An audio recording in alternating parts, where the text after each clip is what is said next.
All right, I guess we can't put this off any longer. We've had a show that we've tried to fill with frivolity, but now instead we will cram some cockeye in. The second Friday night episode of AEW Dynamite. Have they given up already? Did they see last week's rating and just say, heck with it. We're not going to do a real show? What do you think? I kind of wondered. I must admit, I did kind of wonder that. And I was wrong, and I always admit when I'm wrong. For the people who say I don't, I do. I was wrong when I said that, 700 to 750,000 of these AEW fans will follow them Friday night at 10 o'clock. I was wrong about that. Only apparently 500 and something thousand. Do we remember the exact number? It was between 5 and 600,000. It was somewhere in there. And let me ask you this, because you and I were both wrong. That's how it came up. You asked me what I thought. I was wrong. You were wrong. It was lower than we both thought. If that wasn't just a 1 week Friday night, and it's Friday night 10 to midnight is rough. That's rough. If it's not just a 1 week thing and that's the way it's going to be while they're on Friday nights, how does that change what you present as a booker in terms of what you put on the air during those weeks when you know you're going to have less eyeballs? But you don't want to pause everything. Yeah, but you don't want to just tank the whole thing. Well, you have to have something that they don't. You have to have some restraint. And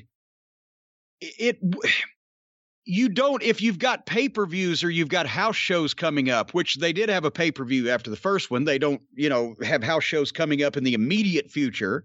It's a month or 6 weeks or whatever off, or however long, or they don't even have house shows. They have taping on the roads, what I'm trying to say.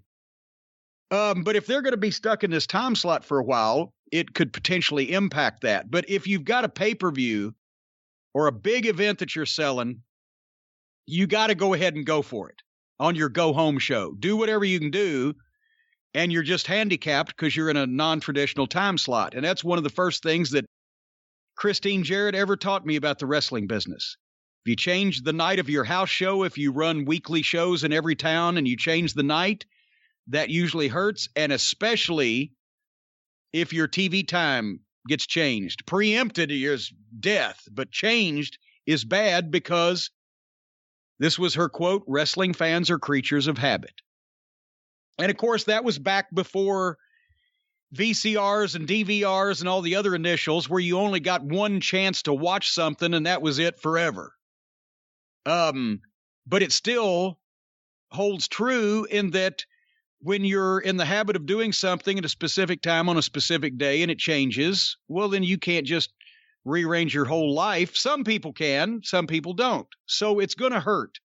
And this is not knocking AEW. When your time change or when your TV time gets changed, no matter what your fucking status as a promotion or anything else, it hurts you because it takes people, if it's a permanent change, it takes people a while to find it. If it's a temporary change, that's even worse because sometimes they get confused, and then when it goes back, they don't know what the fuck, so it disrupts. And that's actually going to happen. It's going to go back, and then it's going to go to another channel. Yeah. But to finish answering the question that you asked me that I didn't really answer, if you've got a big show or a pay-per-view or whatever, you got to do your show and just hope for the best. If you're just going to be doing this for another month and there's nothing really important on the horizon, if you were a prudent, practical, logical person, you would try to concentrate on pushing the talent that you really want to push with good, solid wins, gear back on the angles. Imagine this, not so many jump starts and afterbirths, and concentrate on exposing the talent, especially guys that hadn't got a lot of time that you want to push, and start laying that groundwork and make a good program with a lot of excitement, but don't waste, angles or hospitalization injuries or one-in-a-lifetime finishes, because you don't have to. You just do those things because you think that that's the only way you can make an exciting show. If you could just get these guys to focus and do a nice quality show that keeps moving, and it puts some more credibility in some of your middle or newer talent, that would be a way to go, but they're going to continue to do the same thing they've been doing because he doesn't know how to do what he's been doing. How's he going to know how to do anything else? So this was just a more boring show.